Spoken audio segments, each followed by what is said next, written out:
Bonjour toutes et tous.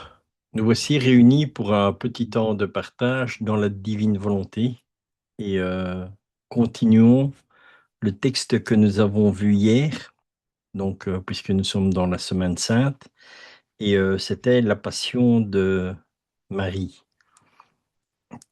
Alors ce que je voulais aussi faire avant de continuer donc avec les textes de ce jour, c'était de revenir sur un passage du texte qu'on avait partagé hier, c'est celui-ci.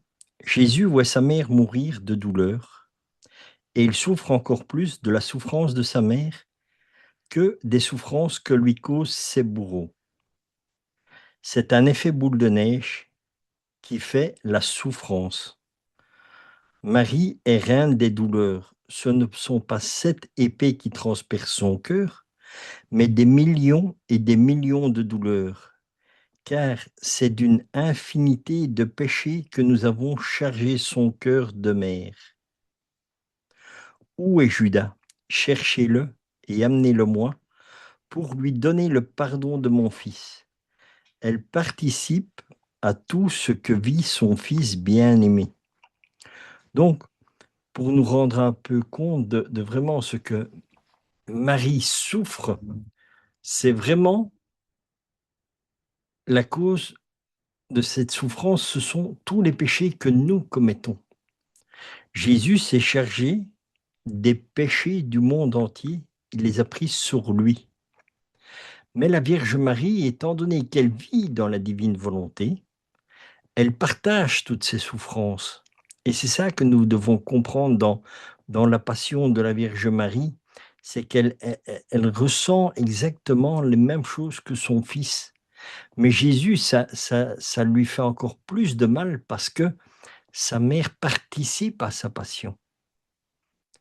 Et c'est ça qui est incroyable, parce que il le dit, la souffrance que lui cause Jésus voit sa mère mourir de douleur et il souffre encore plus de la souffrance de sa mère que des souffrances que lui causent ses bourreaux.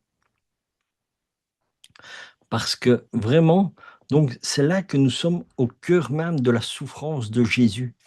C'est de voir les souffrances de sa mère, parce que lui et sa mère, bien sûr, c'est comme le père et le fils, ils ne font qu'un, lui aussi ne fait qu'un avec Marie.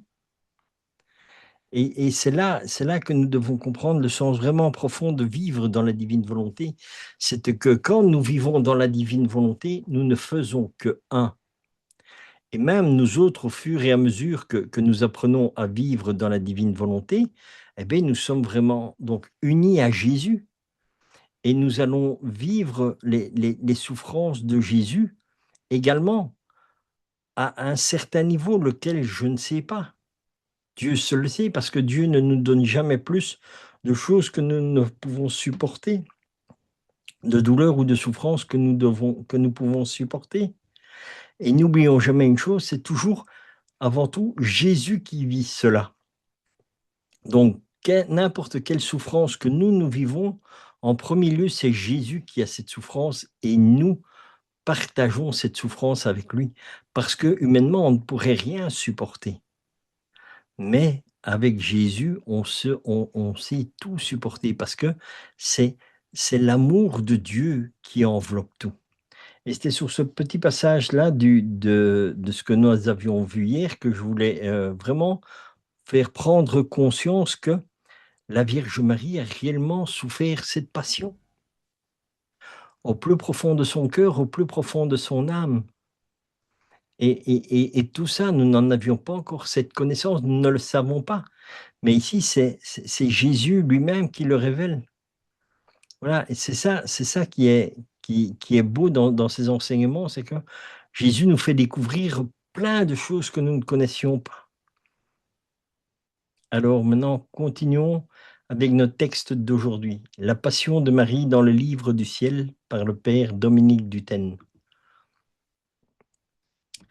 Jésus va changer la manière de prier. Notre prière va devenir comme la sienne. Il ne va pas changer la prière, il va en changer la forme, en nous enseignant à prier comme lui prier. priait, c'est-à-dire dans la divine volonté. Il va changer cela pour plus, pour mieux. C'est comme si c'était Jésus qui nous enseignait à prier comme lui en nous disant: mets-toi dans ma volonté et dans ma volonté, tu vas trouver toute la famille humaine. Tu vas trouver tous leurs actes et tu vas trouver la divinité avec tous ces actes de la divinité. Ici, tu prendras tous les actes de l'humilité et tu les refermeras avec les actes de la avec les actes de la divinité. Et ensuite, tu les offriras à la divinité pour la gloire et pour lui donner en amour. Lui payer en amour. Ensuite, tu les donneras aussi aux créatures afin qu'elles reçoivent toutes les aides nécessaires pour continuer le chemin et qu'elles aident des actes divins. Donc, ici, c'est bien quelque chose que Jésus nous partage, que nous ne savions pas. Donc, il dit, ici, tu prendras tous les actes de l'humanité et tu les referas avec des actes de la divinité. Et ensuite, tu les offriras à la divinité pour sa gloire et pour lui donner en amour, lui payer en amour. Ensuite, tu le donneras aussi aux créatures afin qu'elles reçoivent toutes les aides nécessaires pour continuer sur le chemin. Mais le plus important de comprendre ici, c'est que quand nous avons notre prière n'est pas amour si nous ne prions pas dans la divine volonté. Parce que c'est une prière sans Dieu. C'est pas que la prière n'a pas de valeur, mais elle est humaine. Et Jésus donne la divinité à la prière. Pourquoi? Parce qu'elle est amour. Pour la gloire et pour lui donner en amour, lui payer en amour. Parce que qu'est-ce que Jésus a fait quand il est allé sur la croix? Pourquoi nous ne savons pas euh, donner quelque chose à Dieu? Pourquoi nous ne savons pas payer cette dette que nous avons vis-à-vis de lui? Parce que ce qu'il a fait, il l'a fait avec amour. Quand Jésus meurt sur la croix, il meurt par amour pour nous. C'est son amour qui nous rachète. Et ça, nous ne l'avons pas. Et c'est pour ça que nous ne savions pas racheter quoi que ce soit, parce que nous n'avons pas cet amour divin, cet amour parfait que Dieu, lui seul, a pour toute l'humanité, pour toute la création, pour tout. Dieu a cet amour que nous n'avons pas, qu'il nous manquait. Mais grâce à cette connaissance que Dieu nous donne par la divine volonté, nous savons recevoir son amour. Nous pouvons le prendre parce qu'il nous appartient. Parce que Jésus dit tout ce qui est à moi est à toi. Puisque nous ne faisons que un avec lui. Et c'est pour ça que tout prend une valeur quand nous vivons dans la divine volonté, la valeur divine. Mais cette valeur divine, elle ne vit que par Jésus, elle n'est accessible que par Jésus, par Dieu lui-même. Et en vivant par lui, avec lui et en lui, elle nous est acquise à nous. Il nous la donne parce que nous sommes ses enfants. Et quel est le père qui ne donnerait pas toute sa fortune à son enfant? Eh bien, Dieu, c'est pareil. Toute sa fortune de Dieu, c'est quoi? Quelle est la fortune de Dieu? La fortune de Dieu, c'est l'amour. C'est l'amour infini et inconditionnel. Et Dieu veut nous le donner, c'est notre héritage à nous. Et c'est pour ça qu'il dit, viens en moi, prends ce que tu veux de moi, parce que tout t'appartient, donc prends tout mon amour, parce que tout mon amour est à toi. C'est ça que Dieu nous donne. Continuons. Des actes divins. Nous donnons à toutes les créatures des actes divins. Nous les aidons divinement afin qu'elles puissent vivre une vraie conversion ou arriver à une sainteté encore plus grande. Quelle est cette sainteté encore plus grande que nous pouvons avoir? la sainteté divine, c'est quoi? Quelle est cette sainteté de Dieu? La sainteté de Dieu est la perfection totale en tout. Mais ça, en tout, ça veut dire quoi? Ça veut dire la sainteté de Dieu est l'amour. Et c'est ça. Et c'est ça où nous pourrons dire après, nous sommes des petits dieux, parce que nous vivons l'amour pleinement de Dieu.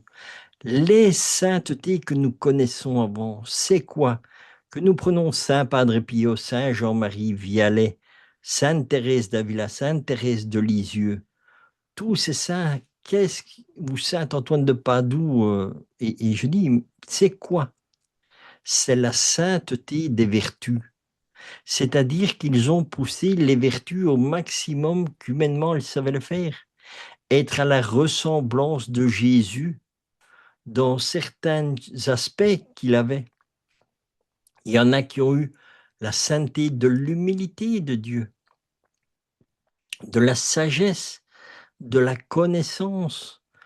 Tout ça, ce sont des saintetés humaines qui sont grandes, bien sûr, parce que il faut arriver à ces vertus. Mais ici, dans la divine volonté, pardon, nous ne devons même plus essayer d'avoir ces vertus parce qu'elles sont dépassées.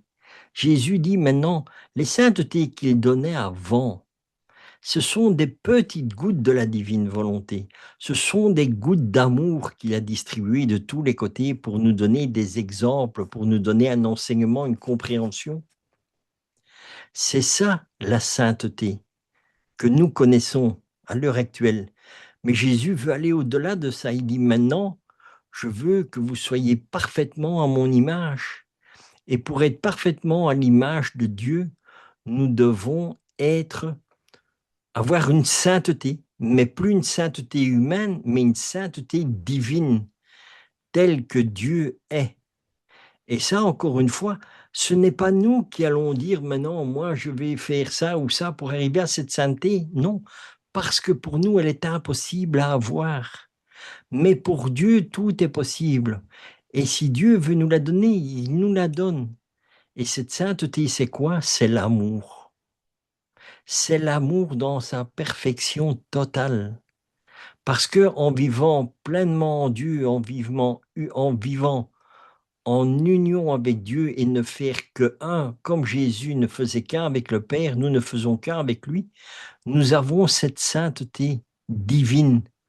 Encore une fois, parce que Jésus vit en nous et ça, c'est sa sainteté agissant à travers nous qui fait que nous devenons saints dans la divine volonté.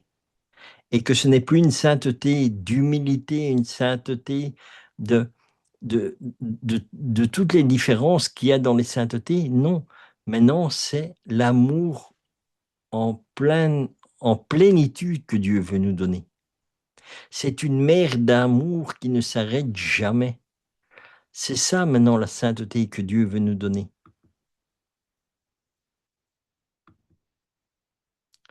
La prière change. Ce n'est plus une récitation, c'est une action.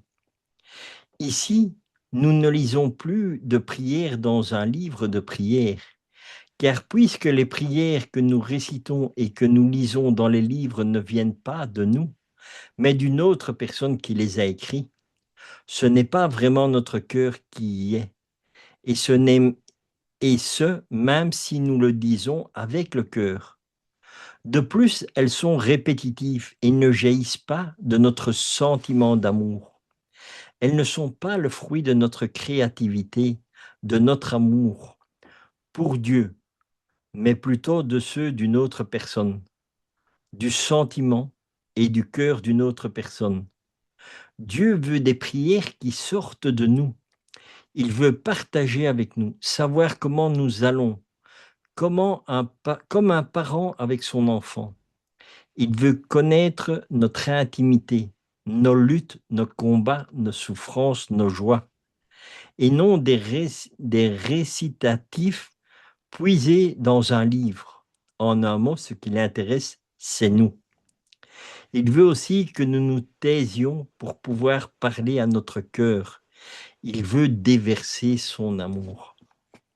Vous voyez, c'est là toute la différence et toute l'importance de prier, mais prions dans la divine volonté. Prions, mais prions comme Jésus veut que nous prions, c'est-à-dire que nous prions comme lui. Parce que même vis-à-vis du Père, c'était lui qui était important aux yeux du Père. Et c'est ça qu'il y avait cette union entre Dieu et Jésus, entre le Père et le Fils. Et c'est par cet exemple de vie et de prière que Jésus veut nous apprendre à ce que nous devenions comme lui, parfaitement aussi à son image. Il ne veut pas, comme il dit ici, pas des prières que nous lisons qui ont été écrites par des personnes qui la prière était inspirée. Elle était inspirée par l'Esprit Saint ou elle était inspirée par un élan d'amour ou que sais-je. Jésus ne veut plus ces prières-là. Jésus veut vraiment ce que nous avons dans notre cœur, ce que lui-même met dans nos cœurs. Parce que si ce doit sortir uniquement de ce que nous avons dans le cœur, oh, mais ce n'est même pas une prière que nous allons lui donner, ce n'est que, que de la méchanceté. Parce que ce que nous avons de bon en nous vient de Dieu. Donc, même dans notre simple humanité, sans vivre dans la divine volonté, quand nous disons une bonne parole, cette parole ne vient pas de nous, mais c'est une parole que Dieu a mis dans notre cœur pour que nous la partagions. Mais ici, dans la divine volonté, Jésus veut vraiment nous faire prendre pleinement conscience que cette prière doit être du plus profond du cœur. Et pour aller dans le cœur, il n'y a que Dieu qui puisse le faire. C'est ça toute la différence. Comme il est dit, Jésus, quand il regarde une créature, il ne regarde pas l'apparence extérieure. Comme nous le faisons, nous voyons alors, nous disons, ah, telle personne, elle est bien parce qu'elle est bien priante et tout ça. Mais qu'est-ce qu'il y a dans le cœur de cette personne qui est bien priante? On ne le sait pas. Parce que elle peut être parfaitement bien priante comme ça extérieurement, mais quel est son fond? Jésus ne dit-il pas à un moment donné que faites attention parce que vous voyez des agneaux et en réalité ce sont des loups? Est-ce que Jésus ne nous l'apprend pas? Donc, ne regardons pas une apparence externe, n'ayons pas une prière externe, mais Jésus regarde dans le fond du cœur. Et c'est ça que Jésus nous apprend dans la divine volonté, même dans la prière. Il nous apprend à prier avec le cœur, parce que Jésus, c'est lui, dans la divine volonté, qui transforme notre cœur, pour que nous ayons un cœur comme le sien, que notre cœur soit parfaitement, on peut dire quelque part, aligné sur son cœur. Et quand on peut dire que notre cœur est purifié, alors nous avons là seulement deux cœurs. Le cœur de Jésus et notre cœur qui commence à être purifié et qui commence à être à l'image du Sacré-Cœur de Jésus. Et Jésus va aller encore plus loin, parce que quand Jésus va vraiment faire que notre cœur a été purifié et que nous apprenons vraiment à prier comme lui, son Sacré-Cœur va venir et va fusionner avec notre cœur. Et les deux cœurs ne feront plus que un. Notre Sacré-Cœur sera le Sacré-Cœur de Jésus et le Sacré-Cœur de Jésus sera le nôtre. C'est à ça que Jésus veut nous amener dans la divine volonté. Et c'est ça, vivre le ciel sur la terre. C'est de vivre parfaitement et pleinement dans l'amour de Dieu. Et comme il est dit dans la phrase ici, il veut déverser son amour. Mais pour qu'il puisse déverser son amour, notre cœur doit être vide de toute chose qui n'est pas de Dieu. Et puis, quand tout notre cœur est vidé de tout ce qui n'est pas de l'amour de Dieu, il peut être rempli de son amour. Concentrons-nous sur Dieu, fixons nos regards sur lui. Bientôt, nous vivrons la Semaine Sainte, nous y sommes, et nous allons dire au Seigneur, prends pitié de moi, de manière très centrée sur nous. Jésus pourrait alors nous répondre, mais qu'est-ce qui t'arrive? Regarde-moi. Que demandes-tu? Regarde dans quel état je suis et toi. Prends pitié de moi. C'est toi qui m'as mis ici sur ce bois, et c'est à cause de tes péchés que j'y suis. Toi, prends pitié de moi. C'est toi qui dois avoir pitié et de la compassion. Fais-moi descendre de la croix.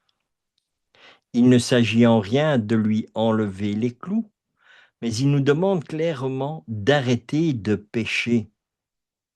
Nous avons fait de la prière une habitude, mais malheureusement, nous avons pris de mauvaises habitudes. Encore une fois, pourquoi nous avons pris des mauvaises habitudes? Parce que tout devient répétitif. Nous faisons tout parce que demandé, mais pas tel que le Seigneur veut que ce soit fait. Et c'est l'habitude qui nous fait tomber au final dans l'indifférence. Tout ça parce que nous faisons les choses. C'est comme le matin, on se lève, on va travailler, on fait ci, on fait ça. On croit que c'est quelque chose de naturel alors que tout est grâce, mais nous ne nous en rendons pas compte, nous n'en prenons pas conscience que tout est grâce. Et c'est là le piège, c'est notre, notre humanité qui nous fait comprendre cela et vivre cela. Le matin, quand nous nous levons, notre première parole, on ne dit pas merci Seigneur pour le don de la vie. Merci Seigneur pour l'amour que tu me donnes. Merci de me donner la vie en ce jour. Tout ça, nous ne le disons pas. On se lève et on commence notre journée. Mais on la commence souvent sans Dieu. Parce que malheureusement, tout s'est perdu. Peu à peu, Dieu nous enseigne. Il nous enseigne depuis 2000 ans à travers ces saints qui ont écrit sur la prière des choses admirables. Certains ont une prière mystique d'une beauté et d'un amour merveilleux. Mais souvent, le reste du peuple de Dieu est resté avec une prière très pauvre. Et pour cette raison, il y a dans le monde peu de croissance spirituelle, peu de compréhension du mystère de Dieu et peu de clarté au niveau de notre appel. Exactement. Nous sommes de grands ignorants parce que nous ne sommes pas formés.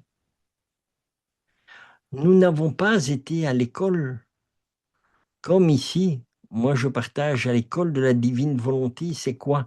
C'est pas moi qui suis un enseignant. C'est pas moi qui vais vous apporter quelque chose, mais ça s'appelle l'école de la divine volonté. Pourquoi? Parce que c'est Jésus qui nous enseigne. Et Jésus nous enseigne à travers quoi?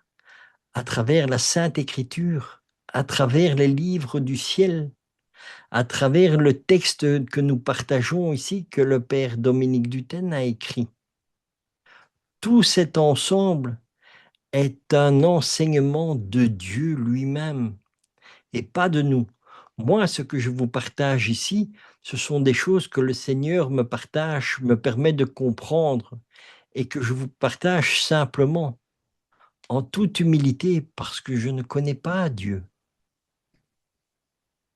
parce que je suis autant ignorant que n'importe qui, parce que je ne me suis pas intéressé à Dieu. Je ne me suis pas posé la question de quelle manière il m'aime. Je n'ai pas cherché à savoir comment il m'aime. Je n'ai pas cherché à savoir qu'est-ce qu'il a fait pour moi. Mais grâce à lui, encore une fois, par les enseignements qu'il donne à Louisa à travers les 36 tomes des livres du ciel, j'ai commencé à comprendre qui était Dieu et qu'est-ce que Dieu a fait pour moi et qu'est-ce que Dieu fait encore pour moi et qu'est-ce qu'il fera pour moi. Et la chose que je peux dire que j'ai compris de Dieu, c'est une chose seulement que j'ai compris de lui, c'est qu'il est amour. et qu'il veut me donner son amour, tout simplement. Mais pour pouvoir recevoir cet amour que lui veut me donner, je dois être vidé de tout ce qui n'est pas de lui. Toutes les mauvaises choses, les mauvaises pensées, les mauvais regards, les médisances, tout cela doit disparaître de mon âme et de mon corps, et surtout de mon cœur. Et comment je sais le faire? Eh bien, je ne sais pas, parce que je suis un être humain, et qu'à moi, c'est impossible. Mais à Dieu, tout est possible. Et si je fais ce que Jésus me demande à travers sa sainte écriture, à travers la sainte église qu'il nous a donnée, à travers les livres du ciel, alors je peux tout avoir. Parce que Jésus a tout donné. Il a tout donné jusqu'à sa vie. Et il a tout donné pourquoi? Pour que je puisse avoir son amour. Que je puisse hériter de lui cet amour. Et que je puisse le partager avec tous les frères et sœurs qui vivent. Et qui vivent non seulement sur la terre, mais qui vivent déjà au ciel. Tous ceux qui vivent au purgatoire. C'est pour partager son amour. Et c'est ça l'importance de vivre dans la divine volonté et de suivre tous ces enseignements que Jésus fait. Des, de prier, mais vraiment comme lui désire que nous prions. Parce que la prière de Jésus n'oublie personne. Parce que son amour remplit tout et n'oublie rien.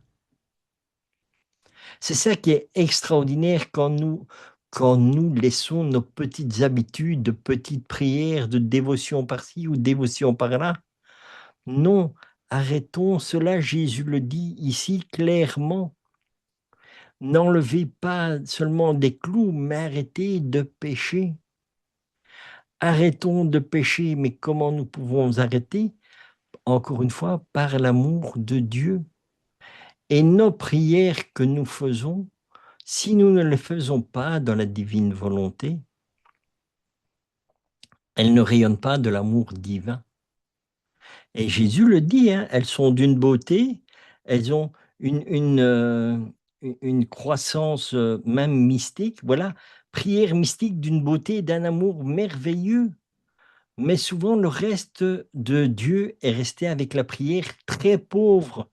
Et pour des raisons qu'il n'y a pas, et pour cette raison, il n'y a pas dans le monde, il y a dans le monde peu de croissance spirituelle. Parce que quand nous faisons nos prières de dévotion, nous tombons dans cette lassitude. Parce que c'est ça que Jésus appelle une prière répétée. C'est parce que nous disons les choses, parce que ça a été dit. Voilà, c'est bien. Et après, nous avons bonne conscience et nous disons, bah, c'est bien, j'ai fait mes prières. Oui, mais dans ta prière, est-ce qu'il y avait l'amour de Dieu? Est-ce que l'amour de Dieu était réellement présent? Non, c'est ça le problème. Parce que même si nous faisons une prière de dévotion, faisons-la alors dans la volonté de Dieu. Et disons carrément, Seigneur, Seigneur, mais c'est toi qui dois venir prier cette prière en moi. Parce que sans toi, elle n'a pas de valeur. Parce qu'elle est sans amour. Si moi, Richard, je décide de faire cette prière, c'est bien, j'ai fait la prière, mais ai-je été chercher la profondeur? Ai-je été chercher l'amour? Jésus dit aussi, on nous dit, priez pour vos ennemis. Ah, ah, c'est vrai, j'ai reçu, on va dire, une mauvaise parole ou des mauvaises paroles de telle personne, ou j'ai reçu une claque de telle personne ou telle personne. Seigneur, eh ben, parce que je suis un bon chrétien, eh ben, je vais te prier, Seigneur, euh, pour mes ennemis, voilà, pour le mal qu'il m'a fait, Seigneur, je te prie, voilà, euh, je te salue, Marie, pleine de grâce, le Seigneur est avec toi. Et je suis parti dans cette prière. C'est bien. Mais dans mon cœur, la prière que je fais, est-ce qu'elle est remplie de l'amour de Dieu? Non, parce que je ne l'ai pas dite dans la divine volonté. Je n'ai pas demandé à Jésus de mettre son amour dans mon cœur, afin que ma prière puisse être sincère. Même moi, ici, en le faisant devant vous, je le sens dans mon cœur que c'est une prière de, de colère. Au fond de moi, j'ai cette colère parce que cette personne m'a insulté, cette personne m'a mis une claque. Mon cœur n'est pas en paix parce que c'est, ça gratte au fond. Et qu'est-ce qui gratte? C'est cette colère, mais c'est une réaction normale, on va dire humainement. Est-ce que vous allez être content quand vous vous faites insulter du matin au soir? Bien sûr que non. Ça va vous mettre dans une ça va vous en fait, la première chose que ça va faire quand on va dire des mauvaises choses sur vous, qu'on va dire c'est ci, c'est là, c'est là, qu'est-ce que ça va faire en premier lieu? En premier lieu, si on pense humainement, ça va nous blesser, ça va nous faire mal au cœur et nous allons nous révolter. Mais quand nous avons la grâce de lire la divine volonté, de comprendre ce que Jésus dit, quand il va y avoir ces insultes qui vont nous être adressées à nous, puisque c'est nous qui sommes devant la personne, en réalité, qui va être touché en premier lieu? En premier lieu, ça va être Jésus qui vit en nous. Parce que même si nous ne le savons pas, si nous n'en avons pas la conscience, Dieu vit en chaque créature. Même s'il y a des gens sur la terre qui disent: «Je ne crois pas en Dieu, je n'aime pas Dieu, je ne veux pas Dieu» et toutes ces histoires-là, quoi qu'elles disent, quoi qu'elles fassent, Dieu est présent en cette personne. Et la personne premièrement touchée, c'est Jésus, c'est Dieu. Alors, nous avons, nous, cette réaction humaine de colère. Pourquoi? Parce que notre, notre tendance humaine a toujours tendance à ce que nous nous révoltons. Nous ne savons pas vivre dans un climat de paix ou d'amour. Nous sommes toujours en révolte ou en colère. Pourquoi? Parce que nous vivons dans un monde matérialiste, où c'est le matériel qui prime avant tout, où c'est avoir une bonne situation, une belle maison, une belle voiture, et je ne sais quoi. Donc, tout ce qui est matériel, tout ce qui est futile, mais le jour où nous mourrons, il n'y a rien de ça qui va nous suivre non plus. Donc, parce que tout ça est de l'humanité. Mais maintenant, quand nous invitons Dieu à prier en disant: «Seigneur, tu sais que dans mon cœur aussi, il m'est impossible de pardonner, parce que je n'ai que de la haine et de la rancœur pour cette personne qui m'insulte à longueur de journée, qui me dit des mauvaises choses. Mais toi, Seigneur, qui est l'amour infini, qui est la paix, qui est miséricordieux, qui est tout,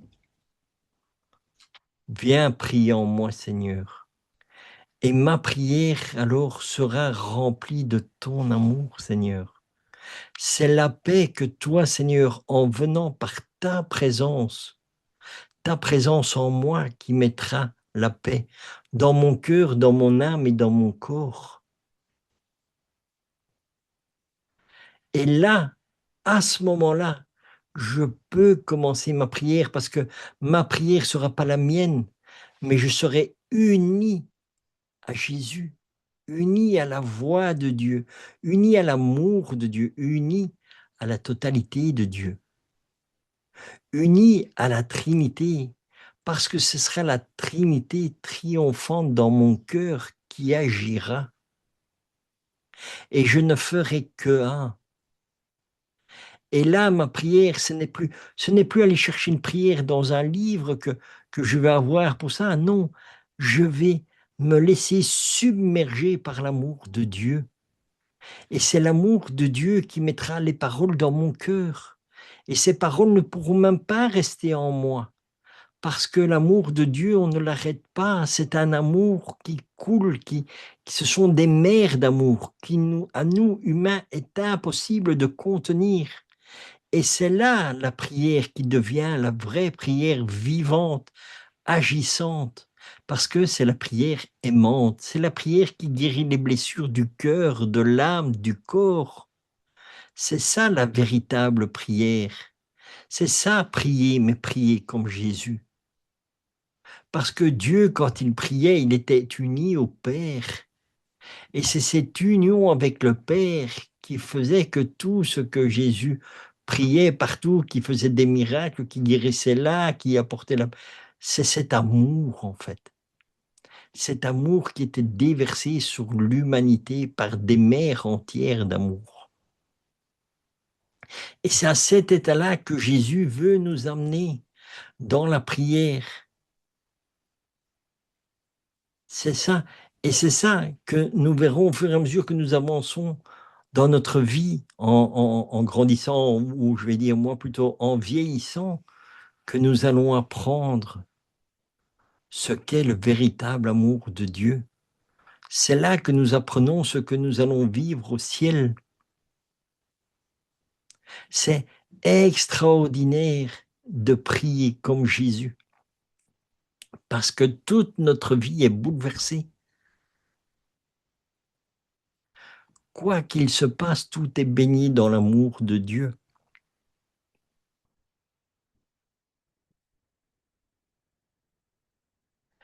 Il est bon de noter que les degrés de prière correspondent en fait au degré de notre croissance spirituelle. Vous voyez, comme c'est extraordinaire, ne fût-ce que cette phrase, il est bon de noter le degré, de noter que les degrés de prière correspondent en fait au degré de notre croissance spirituelle. Quand nous commençons à prier, que nous commençons à apprendre à prier, c'est tout à fait normal que nous commençons à prier par le chapelet. C'est tout à fait normal que nous commençons à faire des prières par des neuvaines, par des dévotions à l'une chose ou à l'autre chose. Tout ça, c'est normal. C'est un apprentissage, c'est un cheminement pour arriver jusqu'à la prière de Jésus. Mais ça, c'est toutes ces petites prières, c'est le chapelet que la Vierge Marie nous apprend. Ce sont les dévotions que nous apprenons, qui nous amènent à Jésus, qui nous amènent à comprendre le mystère de la vie de Dieu. Nous le voyons bien dans les œuvres de Sainte Thérèse d'Avila, cette grande maîtresse de la vie spirituelle. Dans le livre des Demeures, elle nous montre que plus la prière devient intime et immergée dans l'esprit, plus notre comportement, notre vécu intérieur et extérieur, notre apostolat et notre relation aux autres changent. Toute notre vie spirituelle est en croissance. Dans la divine volonté, notre prière devient divine, un acte divin, et nous sommes d'autres Jésus dans tout ce que nous faisons. Et encore, et c'est là où on voit encore la différence entre, même au degré où Sainte Thérèse d'Avila, attention, Sainte Thérèse d'Avila, c'est pas n'importe qui, hein. C'est une grande sainte mystique stigmatisée, docteur de l'Église. Donc, on peut dire qu'elle a une excellente connaissance spirituelle, une grande connaissance de l'amour de Dieu. Et elle dit que plus la prière devient intime et tout immergé dans l'esprit, immergé dans l'esprit. Mais dans la divine volonté, nous allons au-delà de ça. Nous allons au-delà des demeures que Sainte Thérèse nous apprend dans le livre justement des demeures, où elle donne tous les degrés, les portes de spiritualité. La première demeure, la deuxième demeure, la troisième et ainsi de suite. Donc toutes ces demeures, c'est toujours immergé dans l'esprit. Et Dieu maintenant ne veut plus ça. Il veut que nous ne fassions qu'un avec lui. Donc c'est pas seulement en esprit, mais on pourrait dire c'est en esprit et en vérité, en esprit et en acte en fait. Mais pas des actes faits guidés par l'esprit. Non, non. L'acte fait avec Jésus.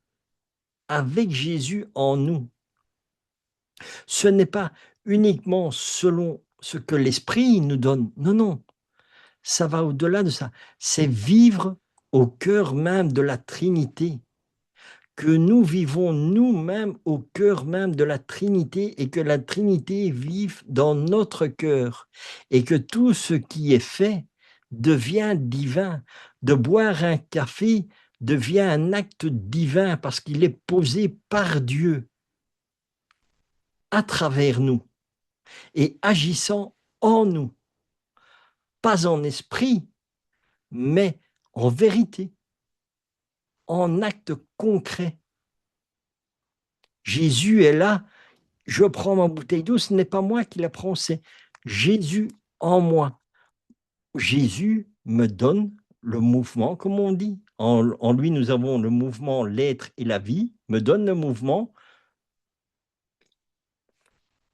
Je bois, mais je bois avec Jésus. Je bois dans l'amour de Dieu. Et l'eau, elle a une saveur. Elle a une saveur d'amour. Je ne sais pas vous l'expliquer. Humainement, ça ne s'explique pas. Mais ça a une saveur. La saveur qui nous manquait, en fait. Et pourquoi? Parce que nous n'avions pas cette vie intime avec Jésus. Parce qu'on ne le savait pas. Parce que nous n'avions pas cette connaissance des livres du ciel. Nous n'avions pas cette connaissance des 24 heures de Jésus dans sa passion. Nous n'avons pas cette connaissance de la Vierge Marie dans le royaume de la divine volonté. Tout ça, nous ne savions pas. Avant d'avoir ces révélations, qui savait que la Vierge Marie, elle a vécu pleinement sa vie dans la divine volonté? Qui savait que la Vierge Marie a été créée dans la divine volonté? Personne. Toute la personne de la Vierge Marie est faite dans la divine volonté. L'Immaculée Conception, c'est corps et âme parfaitement créés dans le divin. C'est l'amour parfait, c'est la créature parfaite. Mais avant ça, nous n'avions pas cette connaissance. Et maintenant, Jésus nous fait ce cadeau de comprendre, d'apprendre, d'avancer. Jésus a toujours dit, déjà même avant, ferme les portes de ton passé, laisse ton passé derrière toi et avance. Donc, avançons. Si Jésus nous enseigne une nouvelle manière de prier, eh bien, prions comme lui nous le demande. Faisons ce que Dieu demande. Parce que c'est lui qui va nous amener au ciel. C'est pas moi, c'est pas l'une ou l'autre personne, non. Il n'y a personne d'autre à part Dieu. Pardon, parce que Jésus dit, je suis le chemin, la vérité et la vie. Voilà, c'est Jésus le chemin. C'est lui la vérité. Et si nous suivons l'enseignement que Jésus nous donne, qui est la vérité, alors nous aurons la vie. C'est ça que nous devons comprendre. Jésus dans l'hostie. Jésus est dans l'hostie et il y reste. Il a voulu y rester après l'ascension pour être avec nous et continuer son œuvre de rédemption. L'hostie est un moyen pour arriver jusqu'à lui. Mais quel est le meilleur acte que nous puissions faire avec le Saint-Sacrement? Le recevoir? Recevoir ce sacrement de l'Eucharistie?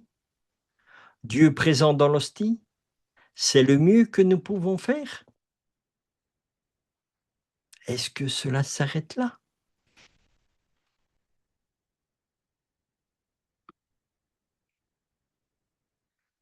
Plus de détails dans le volume 34 au 20 mai 1936. Mais une fois que nous l'avons reçu, nous devons être conscients que si nous continuons avec notre vie actuelle, si nous continuons à agir avec notre volonté humaine, la seule chose qui se passera sera que les espèces. Et donc, la vie réelle de Jésus se consumeront et Jésus s'en ira. Il nous laissera sa grâce, la vie eucharistique, la vie réelle de Jésus, durant quelques minutes, environ une quinzaine. Voilà ce qui se passe réellement quand nous prenons l'Eucharistie. Mais Jésus, encore une fois, va aller au-delà. Comprenons donc que Jésus veut venir en nous quelques instants pour être dans l'intimité. Ne chantons pas à toute voix, crispés sur la partition, juste après avoir reçu le divin Jésus. Nous l'oublions aussitôt. Et oui, parce que quand nous avons reçu Jésus, nous avons eu ce recueillement pendant un certain temps, et puis quand nous sortons de l'église, poum, souvent nous retombons dans nos anciennes habitudes, c'est-à-dire la critique, le jugement, les condamnations, le fond de notre cœur n'a pas changé.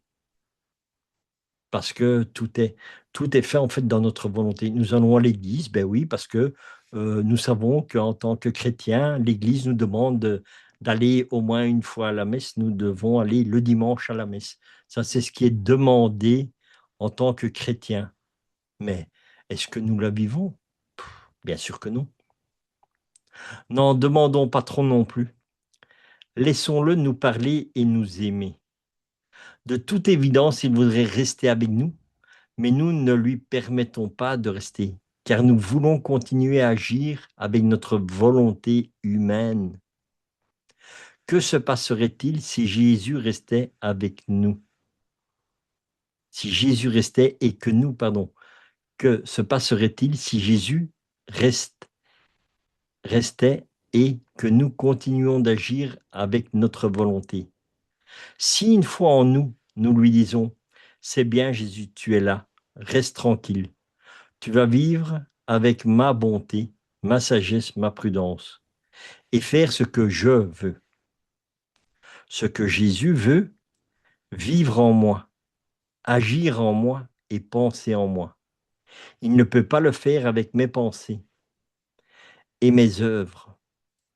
Il veut ses œuvres à lui, il veut du divin. Et pour avoir cela en nous, il faut qu'il nous le donne afin que nous puissions lui dire, Seigneur, cela est à toi et tu peux donc rester. C'est ça notre changement de vie. C'est si nous gardons nos habitudes, s'il n'y a rien qui se passe, eh bien, ce n'est pas l'agir de Dieu, parce que Dieu nous laisse toujours le libre arbitre. C'est ça que nous avons. C'est toujours cette chose que nous pouvons décider. Nous décidons, est-ce que nous allons faire notre volonté ou est-ce que nous allons la donner au Seigneur? Est-ce que nous allons permettre à Dieu d'agir ou est-ce que nous allons rester dans notre petit confort, dans notre vie à nous? C'est ça que nous devons nous poser la question. Et c'est ça, vivre dans la divine volonté, c'est dire Seigneur, voilà, je renonce à tout. Parce que Jésus veut nous faire comprendre à travers ce texte-là, quand Jésus dit que celui qui m'aime renonce à lui-même et prenne sa croix de chaque jour. Quelle est cette croix de chaque jour? Eh bien, la croix de chaque jour, en réalité, c'est notre volonté. C'est notre volonté humaine qui est notre croix. C'est nous-mêmes qui formons la croix. Parce que Jésus nous apprend dans les livres du ciel que nous, si nous vivons dans sa volonté à lui, que nous faisons aussi sa volonté, donc que nous y vivons et que nous la faisons, il n'y a pas de croix. Mais quand nous vivons, nous voulons vivre dans la divine volonté, mais que nous agissons dans notre volonté au final en disant, oui Seigneur, je veux faire ta volonté, mais je continue à faire ce que j'ai l'habitude de faire. Là, cela devient une croix. Donc, si Jésus te dit, prie, mais prie comme moi, quand Jésus t'enseigne quelque chose, et que toi, tu viens sur le côté et tu dis: «Oui Seigneur, c'est bien ce que tu dis, mais je vais quand même continuer à faire ma petite prière que je vais prendre dans mon petit livre de dévotion et je vais faire ça». Eh bien, là, la croix, elle s'est formée parce que Jésus veut nous apprendre à prier d'une manière différente. Il veut nous apprendre à ce que nous prions dans la divine volonté, donc ce qui veut dire que nous prions dans son amour, avec son amour. Et nous, nous disons: «Non Seigneur, ça m'intéresse pas. Moi, je suis bien avec ma petite prière que je prends comme ça, que je lis, voilà». Eh beh, ça, c'est la croix et c'est notre volonté qui bloque ça. Tandis que si nous disons: «D'accord Seigneur, tu m'apprends quelque chose de nouveau». Eh beh, parce que tu m'aimes et grâce à cet amour, je vais faire ce que tu me dis Seigneur et je vais commencer à prier, mais comme toi tu veux. Donc je vais laisser tout ce que je connais et je veux suivre l'enseignement que tu vas me donner. Dans la divine volonté, tu me dis: «Prie, mais prie comme moi». Eh beh, Seigneur, apprends-moi. Comment vais-je prier comme toi? Comment est-ce que ma prière va devenir vie? Comment ma prière va devenir amour? De la manière dont toi tu vas le faire en moi. Alors Seigneur, oui, je te rends grâce dans ta divine volonté et maintenant, à partir de ce moment-ci, je vais prier comme toi tu veux et plus comme moi je trouvais bien. Parce que quand moi je faisais ma prière personnelle, je suis tombé de nouveau dans l'orgueil parce qu'après je me disais: «Je fais un rosaire, je fais telle prière, je fais telle prière, je fais telle» et c'est toujours moi, moi, moi. C'est mon orgueil qui grandit et ce n'est pas mon amour. Et l'orgueil est tout à fait le contraire de Dieu. Dieu, c'est toujours l'humilité, la simplicité, la discrétion. Jésus passe, l'amour passe et tout change. Mais il n'y a aucun bruit autour. Et c'est à ça que nous devons arriver. Donc, arrêtons de croire que ce que nous faisons est bien. Si c'est pas fait dans la divine volonté, ce n'est pas fait avec l'amour de Dieu. Et ce qui n'est pas fait avec l'amour de Dieu, c'est pas très intéressant. Jésus dit dans le livre, Jésus dit dans le volume 11, le 20 mars 1912, le tout est de se donner totalement à moi. Donc, même quand nous avons ce changement de prière, c'est ça que Jésus veut que nous donnions. Seigneur, je suis habitué à faire telle prière, à faire, eh bien Seigneur, je ne les fais pas, je te les donne. Mais toi, donne-moi ta prière, dis-moi ce que moi je dois prier. Mets-moi dans le cœur ce que tu veux. Mets les paroles de ton cœur, mets les paroles de ton amour dans mon cœur, Seigneur, pour que je puisse les dire, pour que ces paroles deviennent mes paroles et que mes paroles soient tes paroles, que nous ne faisons qu'un, que ta prière, Seigneur, devienne ma prière et que ma prière soit la tienne, que cette prière est unique, elle est unique dans le cœur de la Trinité. Au début, la communication était rétablie. Dès que l'homme s'est séparé de Dieu, depuis le péché d'Adam, l'homme a eu le besoin de communiquer avec Dieu. Il avait besoin de demander, et la prière est née de cette carence. L'homme n'avait plus cette intimité avec Dieu comme avant. Dieu ne se promenait plus dans le jardin avec lui. Il n'y avait plus ce dialogue et cette communication. Et maintenant, nous savons que le jardin, c'est l'homme.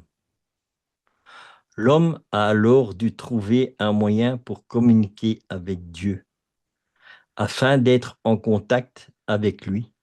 Et ce moyen est la prière. Vous vous rendez compte de quelle est la profondeur de cet enseignement que Jésus nous donne?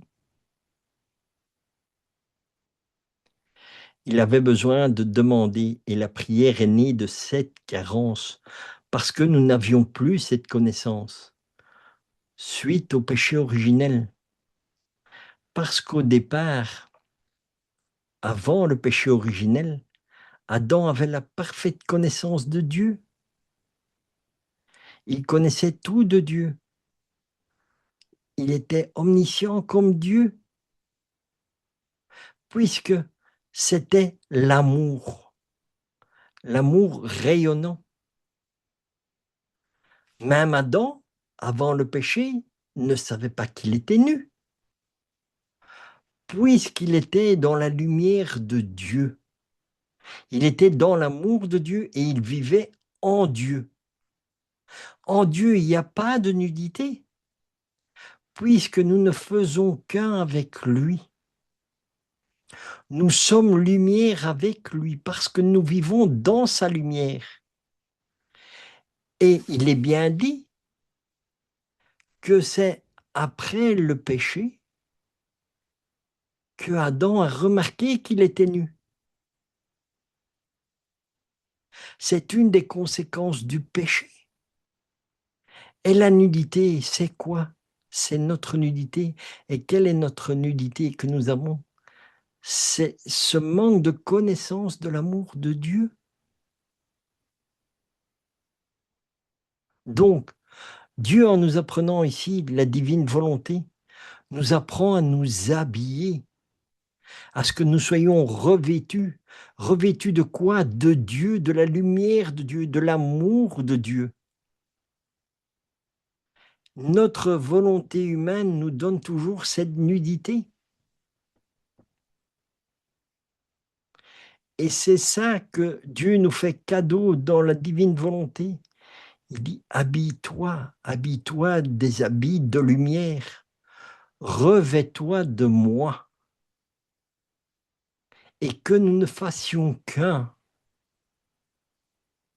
Et quelque part, on pourra dire, lumière née de la lumière, parce que Jésus nous donne cette naissance dans la résurrection de la Pâque. C'est ça que Dieu veut nous donner. Lumière née de la lumière, il nous redonne notre état originel avant le péché.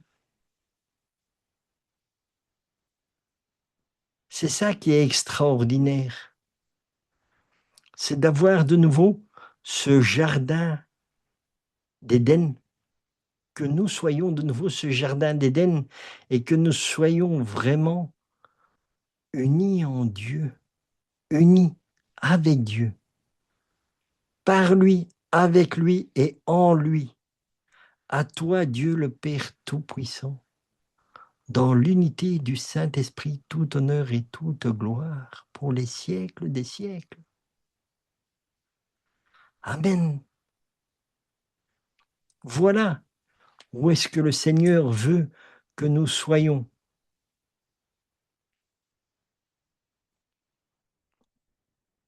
Il n'y avait plus ce dialogue et là, cette communication, et maintenant, nous savons que le jardin, c'est l'homme. L'homme a alors dû trouver un moyen pour communiquer avec Dieu, afin d'être en contact avec lui, et ce moyen fut la prière. Et le Seigneur veut nous donner cet état de communication, veut qu'il disparaisse, parce qu'il veut que nous revenions à l'état originel, à l'état dans lequel nous avons été créés.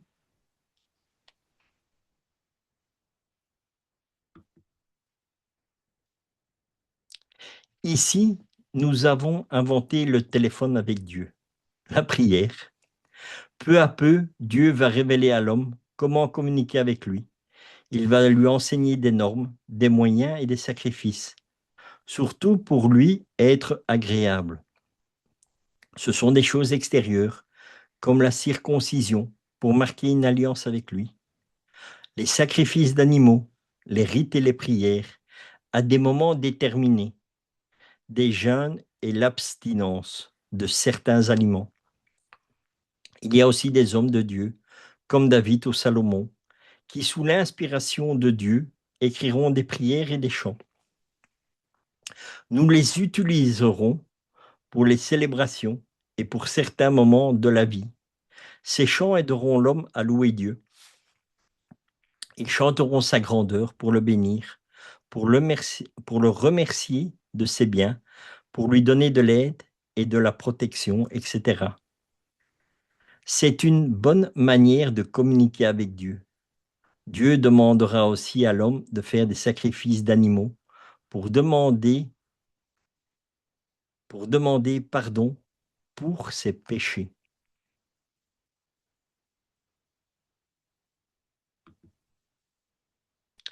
La venue de Jésus. Tout cela continuera jusqu'à la venue de Jésus sur terre. À partir de ce moment, tout le reste sera vu comme des symboles, des préfigurations de ce qui deviendra à ce moment-là une réalité chargée de sens et de vérité. Les sacrifices d'animaux étaient des symboles de sacrifice de Jésus. C'était bien avant, mais maintenant, il n'y a plus aucune comparaison avec le saint sacrifice du Fils de Dieu lui-même, qui enlève le péché du monde. Alors, pour recevoir le pardon, pour nos péchés, nous ne tuons pas de vache à la sortie de l'église. Nous communiquerons avec Dieu par des prières et avec l'aide de l'Esprit Saint, sans qui nous ne savons pas prier convenablement. Ces prières nous rapprochent de lui. Et vous pouvez trouver aussi le texte de Romains 8, 26 pour avoir un approfondissement des textes. Voilà, c'était des extraits du livre de Gethsémani, ce que nous ne savions pas, par le père Dominique Dutaine qui nous donne ses enseignements.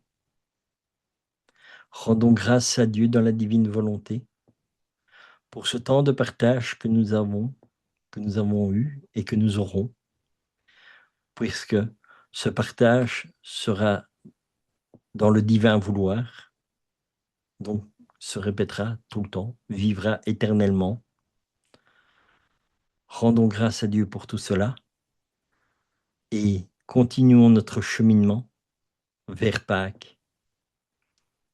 Dans la divine volonté, je vous souhaite une sainte semaine sainte et à demain pour un autre partage où nous allons continuer à voir quelques textes toujours du livre de Gethsémani.